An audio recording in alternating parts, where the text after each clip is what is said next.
Hello, adventurers. My name's Tyler. And I'm Richard. On today's episode, we'll be discussing the current state of Dungeons & Dragons. Welcome to True Strike.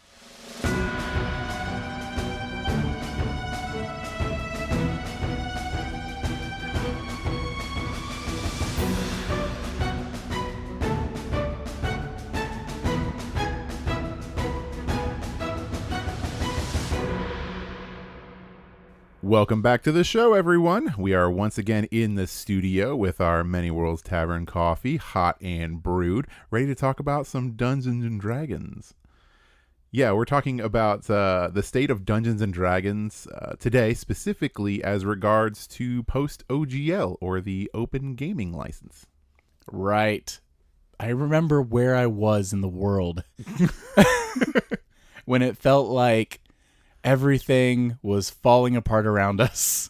Yeah, we haven't really, we've kind of tiptoed around the OGL controversy since we started this podcast. We've referenced it, but we haven't really delved into it. And this is by no means, I don't think that's the plan, is to dive into the OGL and the controversy surrounding it as a whole. Right. For the rest of this episode. But it is definitely something that happened and something that changed the game significantly. And like you said, you can remember where you were when it all happened. And Twitter was a mess. It was insane. More so than usual. Yeah, no, Twitter, YouTube, it's the OGL controversy, which if you're confused by that, so if you're new here because you just learned how to play D&D from us, and you're all like, wow, these two guys just told me how to get into Dungeons & Dragons. That's cool. This is a really fun game. I want to play it. The Reader's Digest version is WOTC, or Wizards of the Coast, allowed everybody to create D&D content for many, many years. Yes. People could create their own stories, their own, modules, adventures, and all this stuff. Subclasses, races, yeah, etc. Release this stuff and make money off of it. People were actively selling their creations and their content that they created. And they had this going for a very, very long time. And then it was like the perfect storm for Dungeons & Dragons. And it just kind of really popped off. And it started before COVID, really. Mm-hmm. It started to gain some popularity. And then D&D really steamrolled during COVID, and everybody was into it. And it gained a lot of popularity. And that caused WOTC to look at their state of affairs. And they saw money where there wasn't any coming in for them because of all these content creators. Right. Now, the big reason these content creators were able to do so is the thing called the OGL, the Open Gaming License. This allowed them to use specific rules and things from 5th edition Dungeons & Dragons and put it into their game without any fear of, having the ever-living heck sued out of them for doing so. Yeah, so for a long time, people were creating all this content. And when Wizards, really took a look at this, they saw that they could make some money on this if they revised their Open Gaming License. So that way they could just change a couple of things and allow them to kind of capitalize a little bit on what I'm sure they saw as lost wages. Oh, no, Richard. The narrative is that they were doing this to protect the community. I'm sure that somewhere along the line there was some community protection. I won't say that there wasn't at all. Right. Because I'm sure that somebody in a boardroom somewhere really, really thought that by pushing the new OGL, they were doing the right thing. And a lot of people probably did. And they probably thought they were going to make a ton of money off of it because obviously they, stood to make a lot of money if things stayed the way that they were going and the track that they were going on. Needless to say, a lot of people weren't happy with the OGL and the changes that were made to it. It was a very tumultuous time for Twitter and YouTube and creators alike. There was a lot of people that were very upset, and a lot of, two different camps, basically people torn between, like, do I even like these creators anymore because I don't agree necessarily with how hard they're railing against this, versus maybe they're not doing enough. Maybe they're not using their platform enough to try and stop the changes that are happening. Yeah. But it did make a lot of new stuff. And that would be a lot of people looked at Dungeons and Dragons and thought, hey, we could change this, or we can do things differently. So a lot of these other companies started to think of ways that they could strike out on their own and make a new system for fantasy role-playing. Right, because at the end of the day, with the public outcry the way it was and such, WOTC took a step back, and to try to put out some fires, they actually released the 5th edition rule set and stuff into the Creative Commons license, which is something they don't control. And by doing so, this was something they could not take back. They were like, you know what? These game mechanics that we said before are irrevocable, and and then we're trying to change it on you.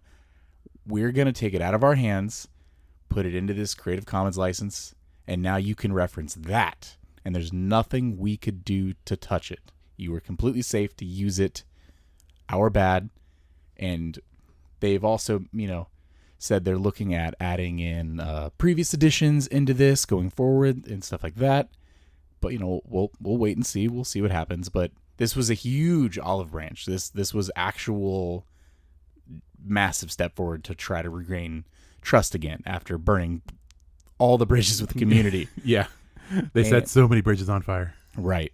Now, we'll get to, at least one of these creators is actually using the Creative Commons license now version of this. But other ones have, like Richard said, they realized, maybe we shouldn't just borrow assets from, Wizards for this D&D stuff. Let's make our own version of things. That way we control it. Or we can put it into, the world where the community can control it and never have to worry about this happening again. Yeah, because I think that was one of the big things was everybody that was a creator in the space was worried about their past projects, so stuff that they had created. Yeah, right. What happens to it? Does it dissipate? Does it something that can still be around? Can they still give it to people? Can they even make money off of it? And then the future, like what can I create now? Yeah, some of these companies have completely came from the ground up, creating content using the OGL that existed, and hearing that it was going to change and you'd have to sign under the new version. That was not good news. Yeah, and some of the companies were to the point where they weren't sure if they were going to exist anymore. Right. Yeah, because they were like, well, we built this model based on the original OGL. Yeah. And if this new way of doing things is the way that it is, then we're done, essentially. Right. Yeah. So, but the changes were made, and we're moving in a really good direction. One that I think that the community is overall pretty satisfied with, I would say. I think as satisfied as you can be. Like I mentioned with the olive branch and stuff like that, I know some trust has been earned back from the community as a whole, though a lot of people will never trust WOTC ever again, and even more so, will never trust them to the same extent that we once did, because we've seen this other side of them now. I trust them implicitly. If you would, but it's interesting because now, if nothing else, if competition breeds creativity and stuff like that, well, there's definitely going to be a little more competition in the space now. Yeah, there is, but man, 5e is just so comfy. Yeah, that's why we're 10 more years. 5e, just keep 5e going, slight revisions. I mean, I can't say that I'm super mad about it because I kind of like where 5e is right now. I agree. And you're not the only one. Kobold Press, for example, they are prolific in the community with creating expansions and modules and classes and just tons of content for 5th edition Dungeons & Dragons. And they were one of those companies that potentially could be swallowed up by the amount of financial loss they would have suffered. So they were choosing to start up a new game system. And it was originally called Project Black Flag. Richard and I were actually part of the playtest for it. We still get the emails for the new playtests as they come out. And recently, they have announced that the title officially will be Tales of the Valiant. It's going to be coming to Kickstarter sometime soon. They said it was going to be coming out in May, so it's, any day now. And instead of completely making their own system from the ground up, after Wizards put the 5th edition into the Creative Commons license, Kobold Press decided to use that version for this game. So you mentioned being comfy with 5th edition. This is pretty similar. We've looked over the playtest a little bit, and there's changes here and there. It's definitely a different game, but it's pretty similar to 5th edition Dungeons & Dragons. Yeah, it's and I think they did this intentionally. So what they're building, they refer to as the core fantasy role-playing system, which is based heavily on 5e. And I think one of the main reasons for that is because they still want their system to be heavily compatible with anything that does get released officially. Right. Anything they've released previously as well. So all their previous stuff is all going to work. It's all going to be compatible, but also newer stuff is also going to be compatible. So it should be pretty easy to take other existing 5e content and roll it into the core fantasy role-playing system, which is pretty interesting. I think it's all very smart. Really, really good idea.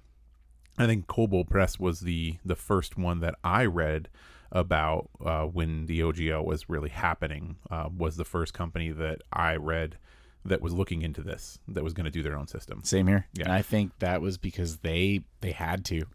Yeah, because they have so much stuff. Oh, yeah. Yeah, their back catalog is insane. Mm-hmm. And it would be honest shame for a company with so many creative individuals to go under, all because WOTC and Hasbro wanted to make a few extra bucks. Because a few extra bucks to them is an entire livelihood of some of these smaller creators. Yeah, and I think you said their Kickstarter starts in May, right? Yes. And I believe it's 2 core books, right? Correct. Yeah. So yeah, we should get more information on those core books as we get closer. But I think it sounds like a pretty interesting system, and I would like to see, where it is a year from now. Right.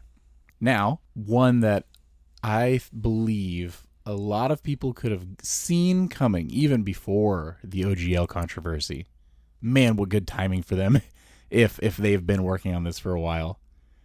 Critical Role, the nerdy voice actors who have taken the tabletop live play by storm over the last few years, and I guarantee a large chunk of D&D fans and players, listeners, everyone, if you've either came into this hobby because of Critical Role or you've at least heard of them, they have multiple gaming systems coming out. One of them that I'll jump into first, they're actually unveiling on May 25th, so in 2 days you're going to have a chance to check this out. It's going to be called Candela Obscura.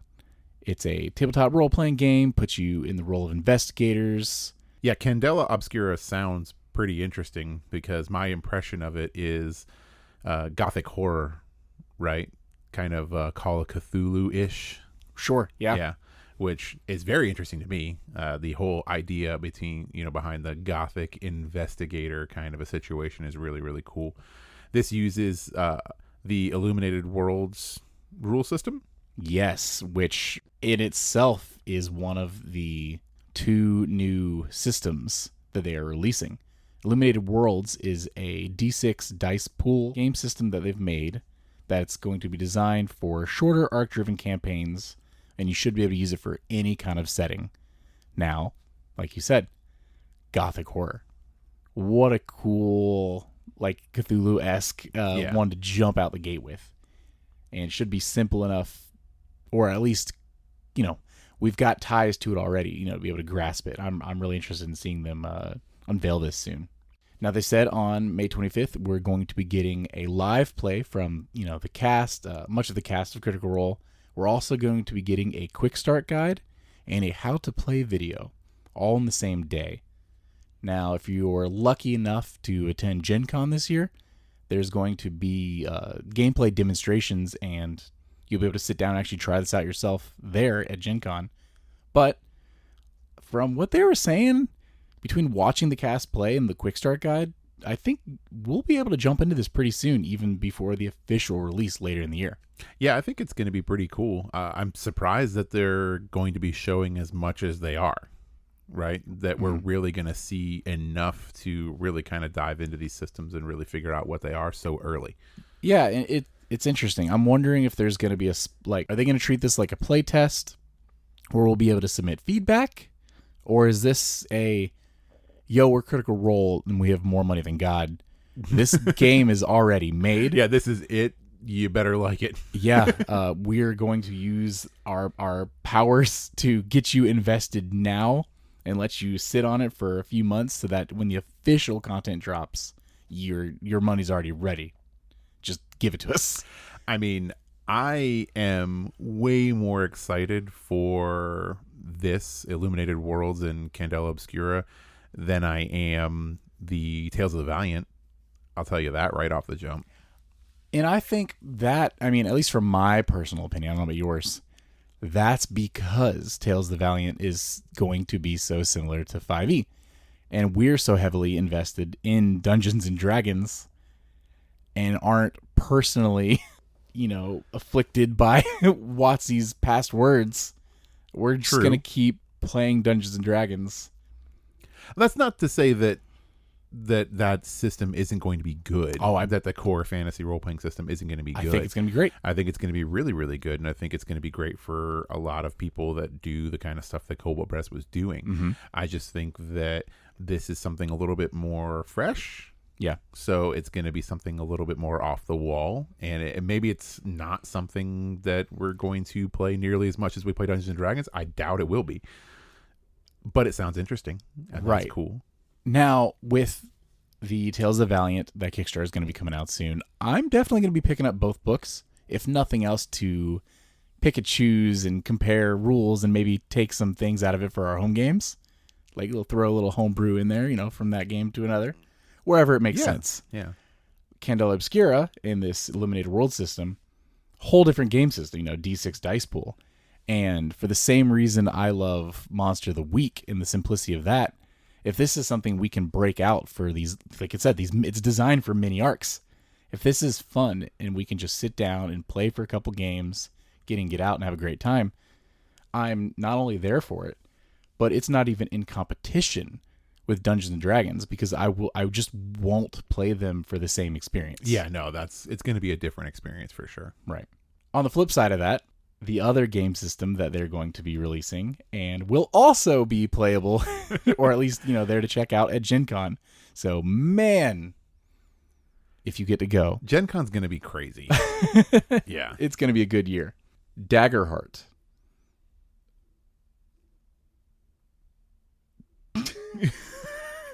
That says it all. There was a face with the long pause. Daggerheart is something we don't have a ton of information on. Really, we don't know a lot about it.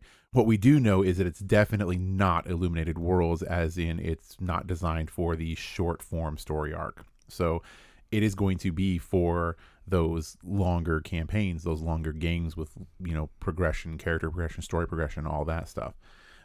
It also just makes me think of Daggerfall every time I see it. Also, they have explicitly said it's a fresh update on the fantasy genre of RPGs. So we know what we're getting into with this one. This doesn't sound as flexible as Illuminated Worlds.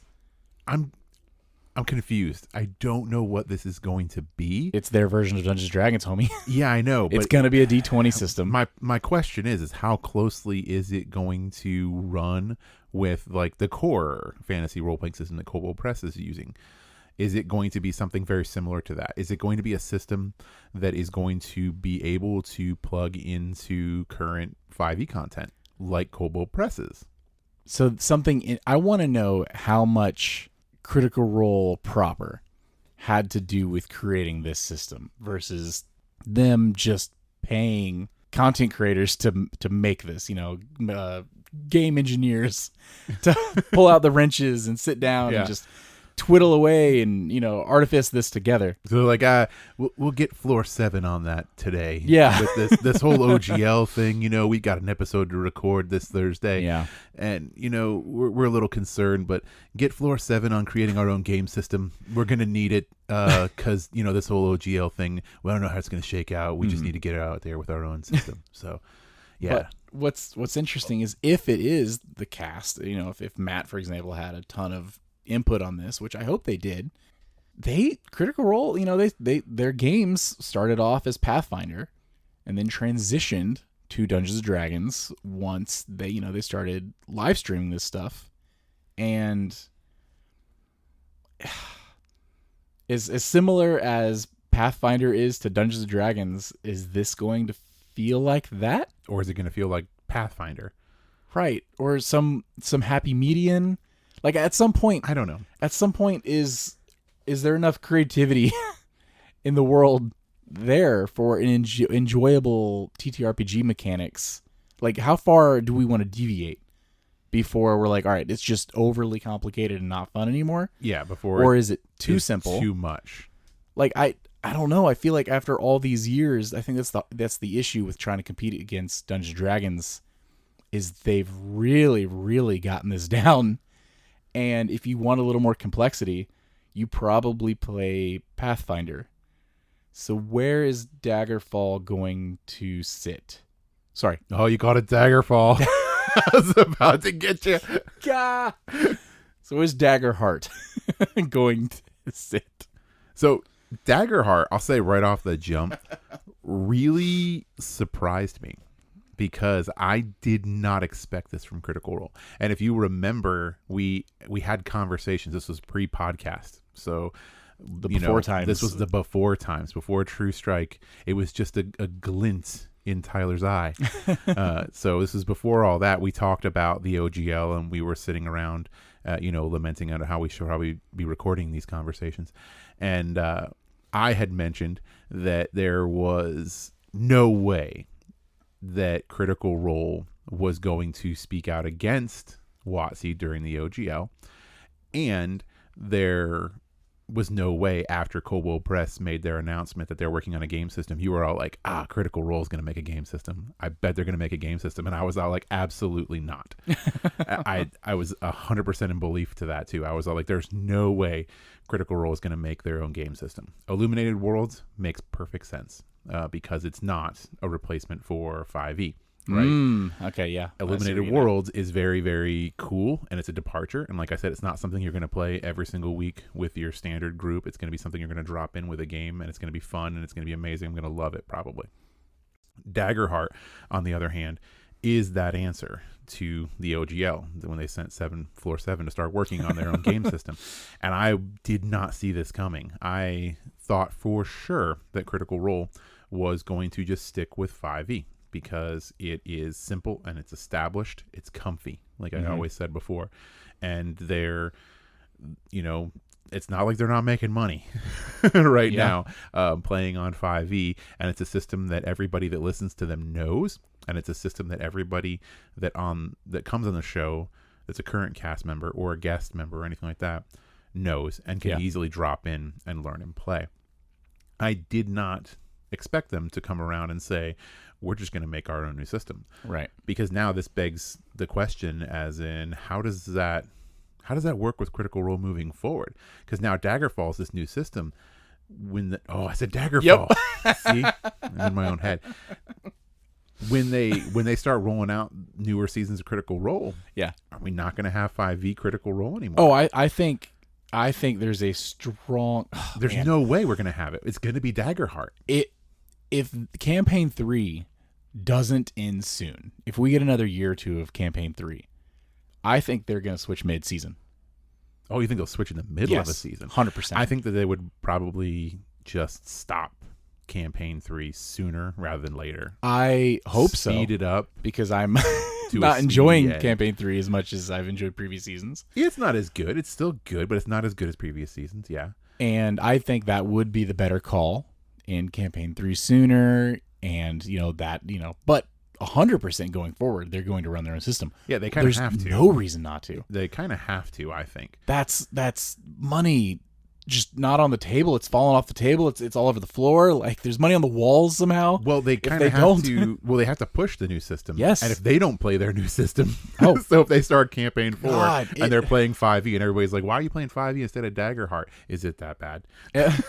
Every single area they visit, and is it still going to be Exandria? Is Matt going to build out an entirely new world? It's not going to be Exandria at all. No matter how they do this. You know what? I bet you. I think you're right. I don't think it would be I don't think Exandria it's going to be Exandria at all. I think Exandria is a 5e setting, and I think it's done. Wow. So I think Exandria is done, and then we have Daggerheart. They just start brand new. And I'm really curious to know what it's going to be. And like I said, the main thing is I want to know how closely it's going to run against, or parallel, I guess you'd say, of 5e. Now here's my big question, and maybe they've already said this. Maybe you know the answer, and I've missed it. Is Daggerheart 100% brand new? They've been working on it since before OGL, et cetera, et cetera, et cetera. Or do we have another Kobold Press situation and they're going to be leveraging the Creative Commons license? Did they just start this in February? It feels like they just started it, I would think. And they're going to be letting people play it, running games of it at Gen Con in August. Well, I mean, it doesn't have to be 100% polished. 100%, you're right. To run games and play games on it. But is this Creative Commons D&D? That's what my question is I was like, I want to know how close it is to that. Like, is it something that's going to be compatible? And I don't know. I feel like it probably isn't. Like, I feel like it's smarter for them. Maybe not smarter. I don't know. But I feel like it's more their move to release a system that is not compatible with 5e and doesn't use the Creative Commons, because it puts them in a position where they never have to worry about future OGL stuff. I agree entirely. I think I know what my heart says, and it's that this is an entirely new system that is going to probably actually be the biggest competitor to 5e. I think it's going to overtake Pathfinder, just because Pathfinder is so similar to previous versions of Dungeons & Dragons, stuff like that. And I think this will be the game that strives to be different. Now, in a few months, there's a very, very good chance, I eat my words, and it's literally just 5th edition. Yeah. With an asterisk. And the asterisk is the Critical Role logo. Yeah. It's the Matt Mercer revision PHB 2024. Yeah. So, but we shouldn't have to wait long. That's what the crazy thing is that we're not waiting that long. Right. Like, we're going to get solid answers for this at Gen Con, which is crazy. Yeah. That it's that close. Like, that this all, and because I truly believe that they probably weren't working on this before OGL. So OGL hits, they hit the drawing board, then they start designing this thing, and then it's already ready to play test at Gen Con. I think if it's using Creative Commons, 100%, yeah, they had to wait for it to hit Creative Commons. That's when they started doing it. If this is their own system, I think they've been working on this at least a year. This has been in the oven. That would surprise me. Because I've thought for a while now that this is the next move, is them, because they've already brought so much attention to Dungeons & Dragons, and they like money. They're a very nice cast, and they all seem like wonderful people. They like money, and they have not only the cast and the crew and everyone else, and they've got, families that they've got to feed, stuff like that, and that as they keep growing and growing and growing, there is no reason at all why they need to keep putting more money in another company's pocket by advertising for them every single week. Yeah, that's true. When they could advertise for themselves every single week. And granted, the conversion rate won't be 100%, but does it have to be? Even if you lose 20% of the listeners for some reason, I mean, I'm not listening to them because I like because I like Dungeons & Dragons. If they start playing Call of Cthulhu, I'm still going to listen to the cast play Call of Cthulhu. Now, if that's the majority of people and they're pushing their own product, and even 20% of the audience buys the product, That's 20% more money that they wouldn't have had in any other scenario. They just leave. Yeah. And every time they want to release a new module or species or classes or anything, just put it in an episode, make a mini campaign out of it, anything. Just incorporate it into the game. And then, by the way, you can have this content. Yeah, at the end of it. Oh, yeah, this content's available. Right here. And then you just shoot a link. Yeah. And whether it's physical media, they have their own gaming store, Darrington Press, and the Darrington Press Guild stores, and those are expanding to more and more stores too. They've been really working on getting into game shops all over the world, so this is just the next step for them. Yeah, and I think of all the stuff that's come up, all the companies that are making their own systems, and all the other TTRPG systems. Man, that's hard to roll off the tongue.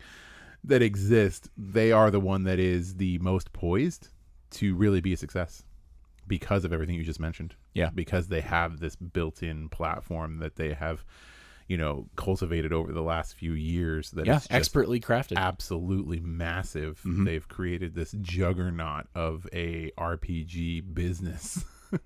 That is all about telling a story in a system that they're using that belongs to someone else. Yes, indeed. Yeah, so they are the most ready to take on that, I think, as far as like monetizing their own setup and pushing it to the masses. God, and there's so many layers to this if you really, really peel back the nitty-gritty. I mean, just To the Last Gasp, which was not created by Critical Role, but published by Darrington Press. Having Matt and Marisha be the actors for the commercial. Oh, yeah. It's chef's kiss. It's so good because they're all prolific actors. They can do this. And so now, if they're selling their own product, they're their own advertisement. With Sam and his ability to make music and audio engineering and everyone doing voice act. Did you even realize that Liam O'Brien is the narrator voice for the Till the Last Gasp ad? I didn't actually. I had no idea that he was the narrator. The super deep, oh yeah, blah, blah, blah. That's Liam. Like the whole cast, they can do anything. So now the marketing budget is mostly taken care of in-house by the people trying to make the money. So you're saving all the money there. And every step of the way, this is brilliant for them. Yeah, and we'll know soon. Yeah. And that's insane that we've talked so much about the specific thing when we really don't know anything about it. So little. And that's the thing. We know so little about this. It's all theory crafting right now because this could just turn out to be another Creative Commons 5e module. And it'll still do great and they'll it's still own it. Going to do great. Yeah, it's still going to be awesome and people are still going to play it. And most of the stuff we said will still apply. Yeah, no, it'll all still apply. That's money in their pocket. Yeah. But out of all the announcements, it's the one that I'm probably the most excited about just because of the fact that it could be something that could turn into something big. Yeah. We just don't know how big. It's wild to think about that in a year we could be a Daggerheart podcast. I don't know if they have a True Strike in Daggerheart. God, I hope so. We'll see. Yeah. But yeah, they did start off in Pathfinder, which is still around. Yes. Pathfinder is still being played, and it's still definitely a thing that people do enjoy. Even though Critical Role moved away from it, there's a lot of people that went back to it during the OGL because, they were all like, I'm not happy with where things are here. We're going to go back to Pathfinder. Right. And Pathfinder also was a little bit, scared of the OGL because Pathfinder, is at its root Dungeons and Dragons. Yes, it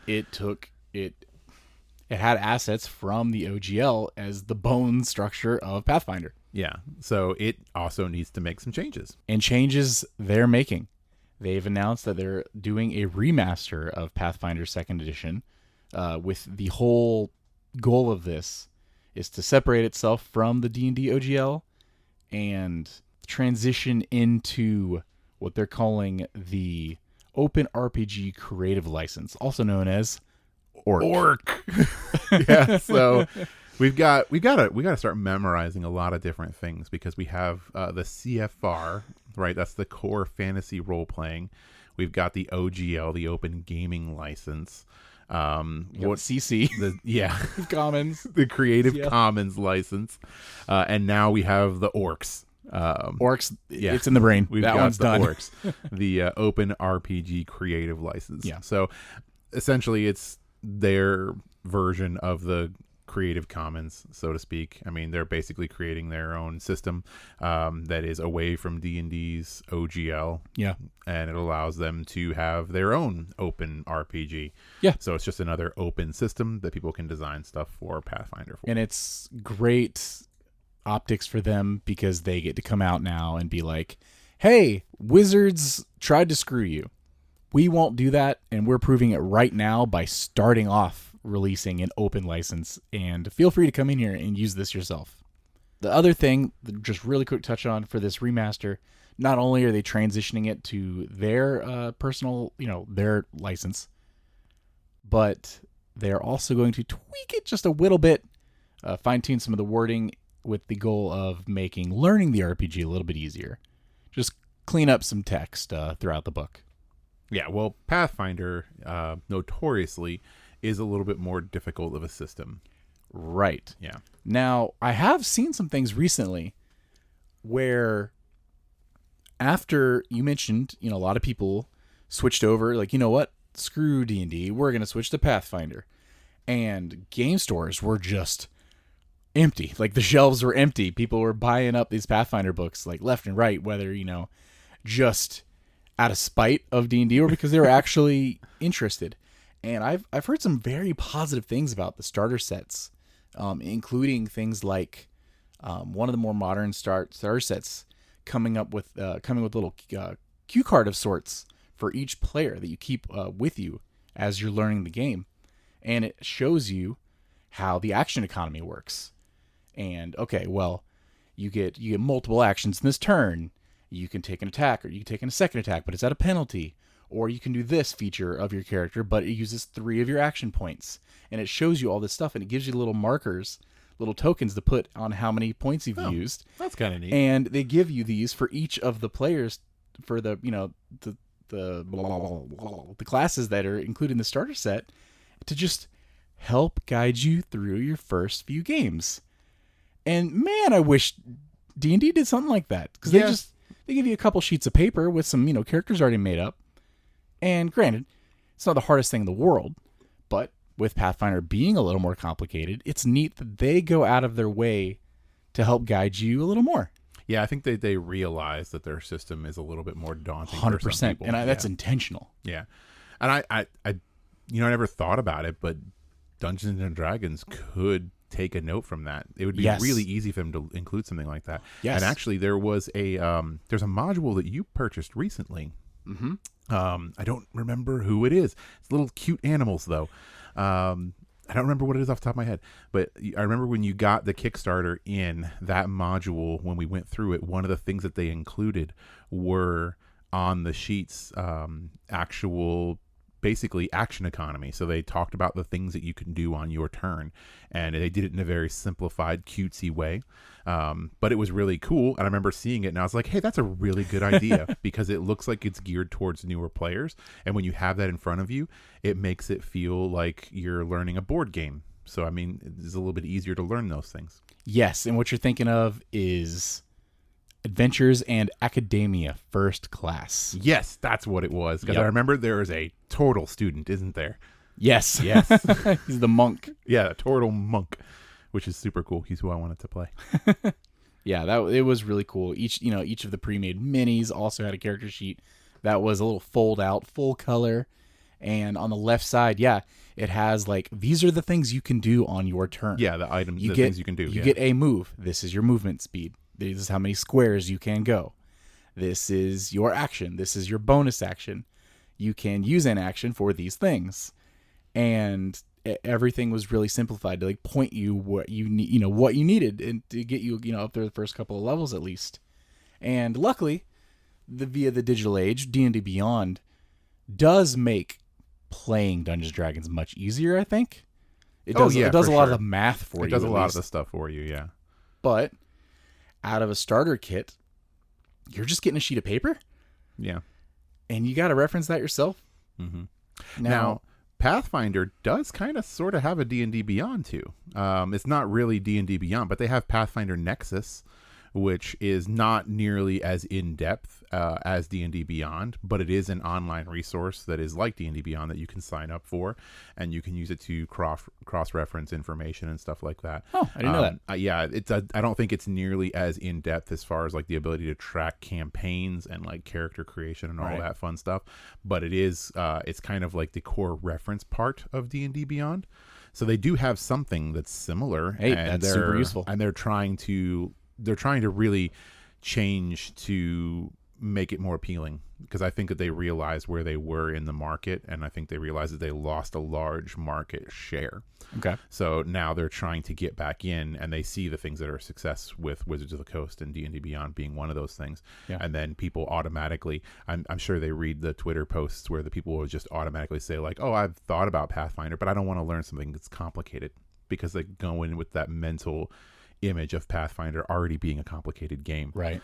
So I think it's really cool that they're doing what you had mentioned with the starter sets and including that kind of stuff, which I think is going to be neat. I mean, other D&D content creators outside of you and me, even there are Dungeon Dudes, for example. I know they had picked up either all of or a big majority of a lot of the Pathfinder second edition content, and a couple months later, they've still been working through it. I think they've played one session, and they had a good time.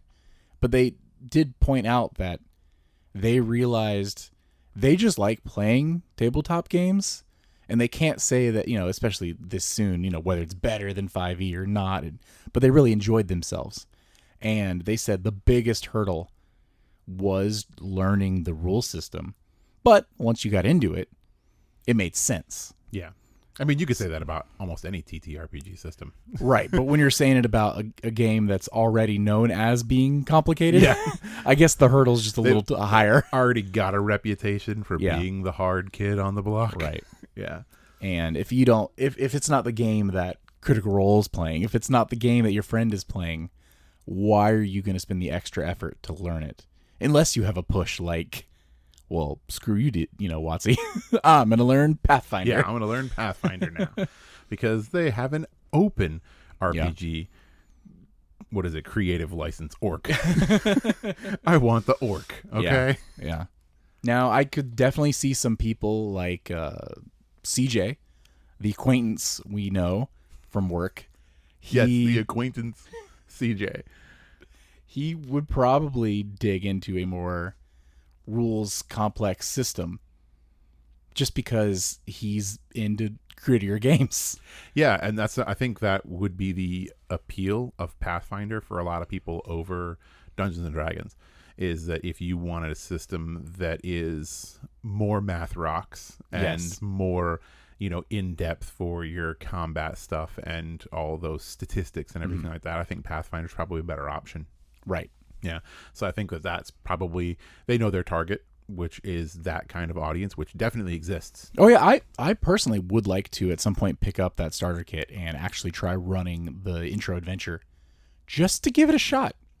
Yeah, I'm not saying I'm going to swap. I would try it. Yeah. I think I've played like maybe 1 or 2 Pathfinder games in my history of tabletop stuff. When was that, second edition or first edition? That was first edition. Okay. So it was a very long time ago.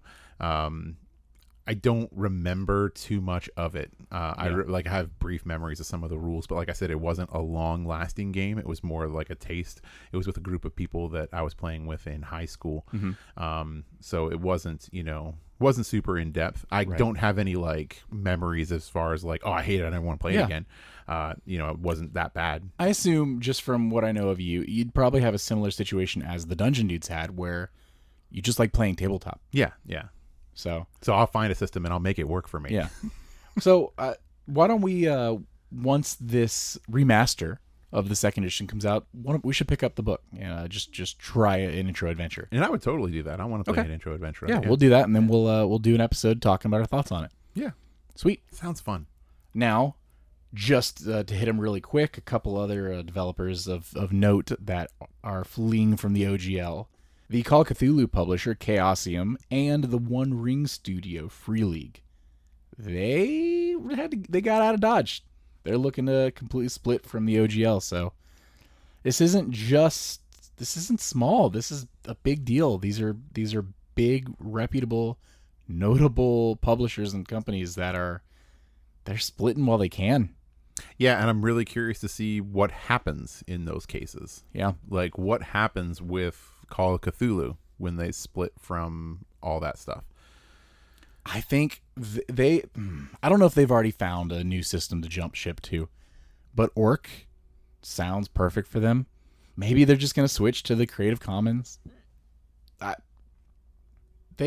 Their game system is so different than any of these other ones. Yeah.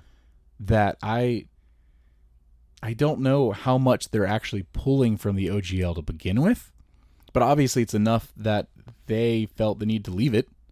Yeah.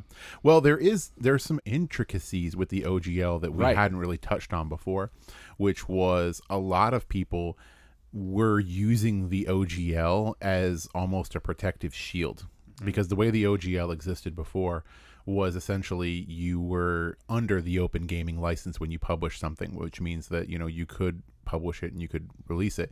Not everything that was published under the open gaming license actually contained stuff from 5e directly.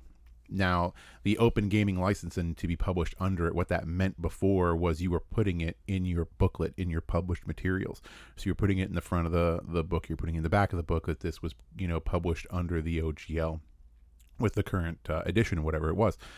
But it was an interesting situation when all this happened, because you could have technically had a book like, Call of Cthulhu's material that isn't really 5e, right? It's kind of a complete departure from 5e. Right. But by referencing that you're using the open gaming license as owned by Wizards of the Coast, even if you're not using, beholders or, D20 systems for, charisma and wisdom and, dexterity and all that fun stuff, you're still putting yourself into the OGL, which means that even if you didn't actually have any of the referenced materials, you were still part of the OGL. Therefore, your materials either had to be completely removed from the OGL, as in future published works don't include anything, no references, and you can't use that in the front and the back of your books. So right. I think that's more kind of the situation with these, is what is they're not necessarily in the system, so to speak. They're kind of running adjacent to it, but they were using the OGL tag as kind of a, like a publishing shield. Yeah, that's interesting. Yeah. So I don't know what that means for them. I don't know much about One Ring Studio at all. I know that you have some stuff for them, don't you? Yes, I have the current revision of the One Ring books, and that there's D6s, D8s, D12s. It definitely doesn't feel like 5th edition at all. Mm-hmm. But so I think it's a very similar situation where maybe there are some terms and things that have taken, but really we're looking at like Tolkien estate stuff for the most part, I feel like. Yeah. So, which is even and that's harder. Why I wonder if it's one of those situations where they really didn't have a whole lot as far as like content from Dungeons and Dragons 5th edition. I didn't read the book, so I can't really say. That thing is just how broad was the OGL and what all did it cover, where companies could have felt like they either had to, pull this for their own liability's sake of potential protection. Yeah. Or was it like you said, let's put it in here to potentially protect. Yeah, just as a potential shield. So which is it? Either way, they felt the need to move away. Yeah. So that's interesting. Yeah. Which, like you said, is not super surprising, especially if you have a system like the One Ring or Call of Cthulhu that is so different. If it's an easy move for them just to remove a couple of things that could possibly harken back to the, the 5e system, and then strike forward with a whole different setup, it makes a lot more sense for them. Yeah. Because then they don't have to worry about the open gaming license at all, because they didn't really have to worry about it before. They were just doing it as a side, and now they don't have to at all, period. They can just go to whatever system that they want to go to. But at the end of the day, how easy is it going to be to stray from a Creative Commons kind of a setup, which I guess, we're going to see that with Daggerheart, because I don't think it's going to be. I think it's going to be something new. So it's like, is it going to be easier to do something new like that if you don't have the kind of backing that Critical Role has? Or do you kind of have to kind of, come with something that's a little bit closer to the comfort zone where people are still going to want to play your systems? And that's something else interesting. I don't know if it's already been said or if you know, but is Daggerheart going to be open like the OGL was? See, that's the thing. I don't know. Or is Critical Role going to try to keep this close to the chest? Now, I feel like if this was already in the works before the OGL and this has happened, then the OGL fiasco was terrible for them, because if they come out and they're like, this is our thing. If you want things for our thing, you got to buy it from us. You're going to have to buy it from us. And then everyone is going to be up in arms and we're not going to play your game. It's not open. It's not whatever. And now they're going to have to be like, it's on an open license. Feel free. No, don't worry about paying us anything. No royalties. Just, ooh, crap. Yeah, it's a good question. And it's a fine line that they have to walk. Mm-hmm. And they walked a very fine line during the OGL crisis. Yes. Yeah, they were very PC in the way that they spoke about it, which was almost not at all. Yeah, it was just tweets every now and then. And they were very vague. Very vague tweets. Everybody, have fun and love each other. They were spreading that message. Yeah. But yeah, I don't know.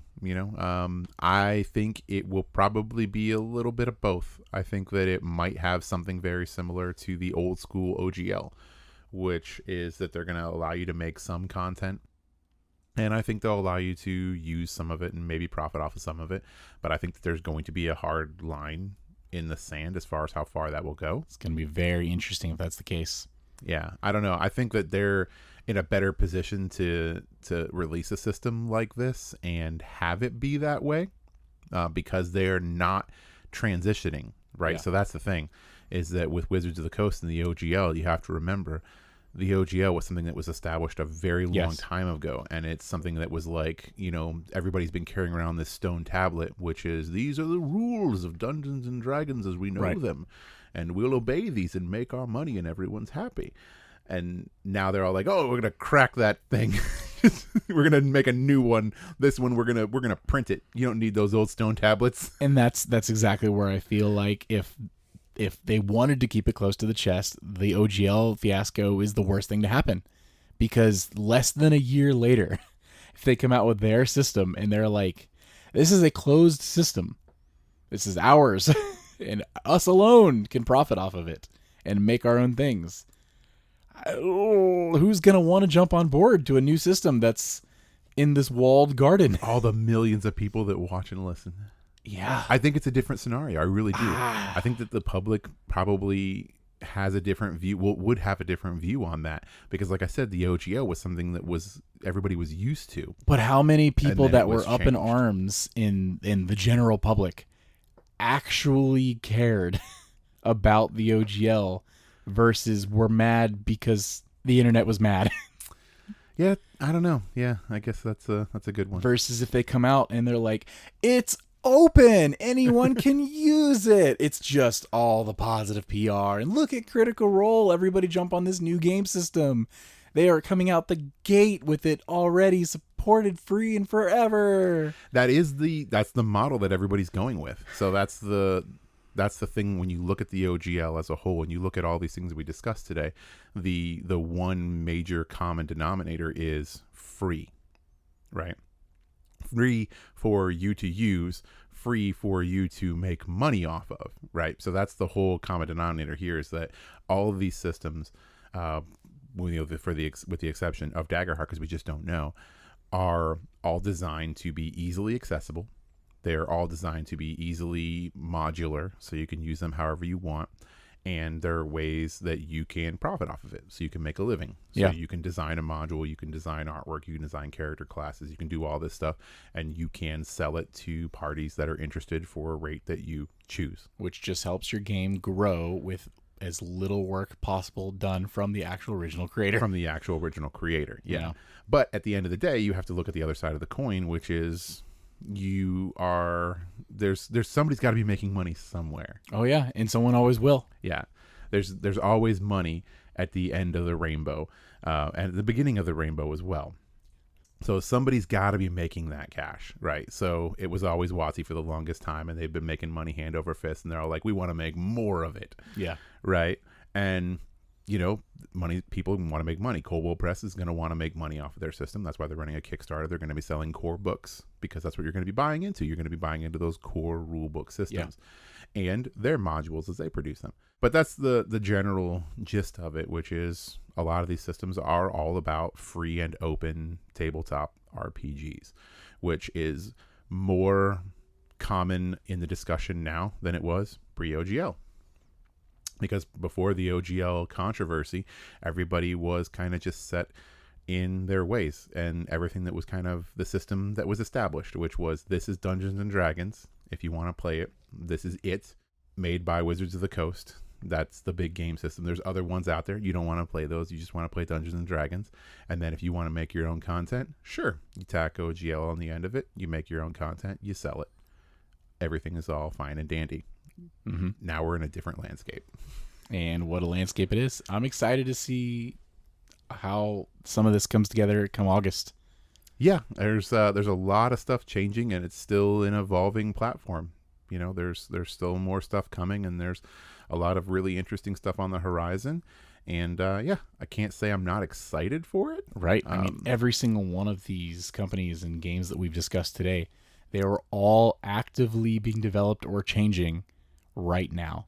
Yeah. And I mean, including Dungeons and Dragons. We're in the middle of the revision to the player handbook from the 2024 revision of 5th edition. And we're going to be getting a new Dungeon Master guide and like monster manual. And this is a lot. Yeah, it's a lot. It's what a cool time. It's just unfortunate that it all kind of had to stem from this kind of not so great time. Yeah. So There's growing pains. Yeah. You know, you're always going to have them.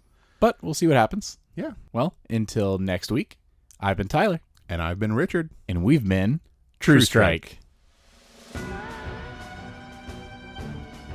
Hey, adventurers. Thanks again for joining us today. Please be sure to give us a follow on your favorite podcasting platforms and YouTube. If there's any questions you'd like to write into the show, you can hit us up on Twitter or Instagram. New episodes release every Tuesday at 2 p.m. Eastern. Thank you for listening to True Strike. Having the music would be so much more fun. It's just going in there. It's in my head. You want me to get a thing? I'm just gonna put it on my phone so I could just hit play and listen to it. It gets me hyped up. It's really good music. Does it? Yeah. Do you want me to cue it up? No, you don't have to cue it up. Stop. I was gonna cue it up.